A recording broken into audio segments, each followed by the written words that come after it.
కొండను తవ్వి ఎలకను పట్టుకుంటారో ఏంటో తెలియదు. ఎందుకంటే అమెరికా అధ్యక్షుడు ట్రంప్ మీద జరిగిన దాడికి సంబంధించినటువంటి దాంట్లో దర్యాప్తు విధానం చూస్తుంటే ఇప్పటిదాకా కూడా ఏమీ తేల్చలేకపోయారు దర్యాప్తు అధికారులు అంటేనే అసలు విషయం ఏంటన్నది అర్థమవుతుంది.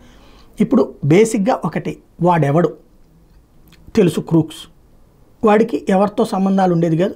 నెంబర్ 2, బట్ వాడికి ఆయుధాలు ఎక్కడి నుంచి వచ్చినాయి, డబ్బులు ఎక్కడి నుంచి వచ్చినాయి, వాడిది ఈ నెట్లో అంతా చెక్ చేశారట, ఏమీ లేదని తేలిందట.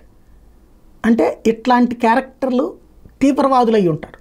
తీవ్రవాదులకి ఎవరు ఇప్పుడు, అందుకని ఇరాన్ అర్జెంటుగా రంగంలోకి దిపి అబ్బాయి నాకును అట్లాంటి అటాక్కి సంబంధం ఏం లేదని చెప్తోంది.